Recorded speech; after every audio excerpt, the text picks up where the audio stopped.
Born on March 13, 1890, in the small oasis town of Al-Jagbub in eastern Libya, Muhammad Idris al-Mahdi al-Senussi, later known as King Idris I, entered the world amid the complexities of colonial encroachment, tribal politics, and Islamic revivalism. As a descendant of the revered Senussi order, a powerful Islamic reformist movement founded by his granduncle Muhammad ibn Ali al-Senussi, Idris was born into spiritual and political significance. Raised in the strict but intellectual traditions of the Senussi Brotherhood, he was tutored in Islamic jurisprudence, Arabic literature, and tribal diplomacy from a young age. In 1916, at just 26, Idris assumed leadership of the Senussi order after the death of his cousin Ahmed Sharif al-Senussi. It was during this time that Libya, long under Ottoman rule, came under Italian occupation, and Idris was thrust into the volatile politics of resistance and survival. Opting for negotiation over confrontation, Idris brokered a pragmatic deal with the Italians in 1917, granting limited autonomy to the Senussi in Cyrenaica in exchange for reduced hostilities, an agreement that positioned him as a capable, diplomatic leader, albeit one whose tactics divided the nationalist movement. Throughout the 1920s and 1930s, as Italy's fascist regime under Mussolini unleashed a brutal campaign of repression across Libya, including concentration camps and mass executions, Idris fled into exile in Egypt, where he continued to lead the resistance in absentia. While thousands of Libyans perished under Italian colonial terror, Idris tirelessly lobbied the Arab world and the British for support. His patience and survival through this dark period would later grant him the legitimacy to lead Libya into sovereignty. During World War II, as British forces pushed Axis troops out of North Africa, Idris aligned himself with the Allies, offering Libyan forces to support British campaigns in exchange for promises of eventual independence. Following the war, as colonial empires crumbled and the United Nations gained influence, Libya became a unique test case. A country previously split into three provinces, Cyrenaica, Tripolitania, and Fezzan, ruled respectively by Britain and France, with no coherent national government. Idris, already seen as a unifying figure in Cyrenaica, emerged as the most acceptable candidate to lead the country into the post-colonial era. Through skillful diplomacy, he worked with the UN and major powers to secure Libya's independence. On December 24, 1951, Libya became the United Kingdom of Libya, and Idris was proclaimed its first and only king, establishing a federal monarchy that united the three provinces. As monarch, King Idris faced the monumental challenge of transforming one of the poorest nations on earth into a viable modern state.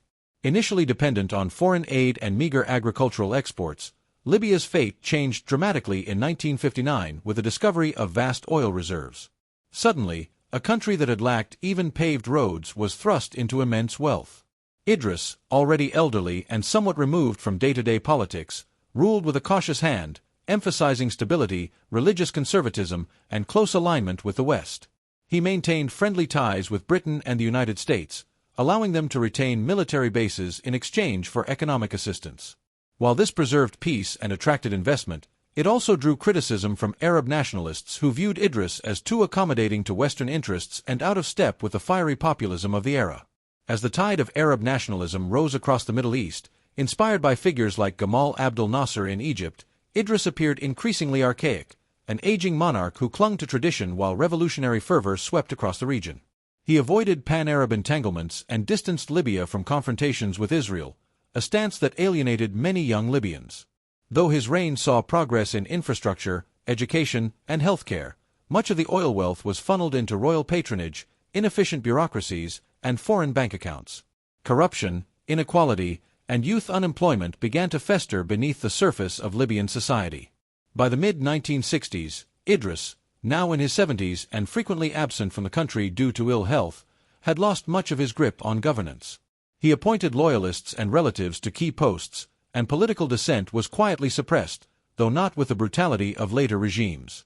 The lack of democratic institutions, coupled with a royal court seen as aloof and extravagant, alienated a new generation of military officers and intellectuals. Idris's announcement in 1969 that he intended to abdicate in favor of his nephew sparked uncertainty and opened a window of vulnerability. On September 1, 1969, while Idris was in Turkey receiving medical treatment, a group of young army officers led by 27-year-old Muammar Gaddafi launched a bloodless coup, toppling the monarchy and abolishing the Libyan kingdom. Idris, unaware at first, found himself dethroned in absentia and would never return to his homeland. Stripped of his citizenship and property, the former king lived the remainder of his life in exile in Cairo, Egypt, where he maintained a quiet, pious existence, largely away from the limelight. While Gaddafi unleashed a new and turbulent era of radicalism, Idris became a distant memory for many Libyans, remembered by some as a gentle and devout ruler who brought independence and stability, and by others as a symbol of missed opportunities and monarchical stagnation. On May 25, 1983, at the age of 93, Idris died in Cairo. He was buried with little fanfare in the al-Baqi cemetery in Medina, Saudi Arabia, far from the Libyan soil he once ruled. His legacy remains complex: a monarch who helped deliver one of the first independent African states in the 20th century, a religious leader who preferred prayer beads to military medals, a ruler who balanced colonial powers with cautious statesmanship, but who also failed to foster political inclusion or national unity in the face of sweeping change. As Libya continues to grapple with the legacies of monarchy, dictatorship, and revolution, the quiet figure of King Idris I endures as both a symbol of stability and a cautionary tale of a sovereign who, while avoiding tyranny, could not escape the consequences of political detachment in a world increasingly impatient for change.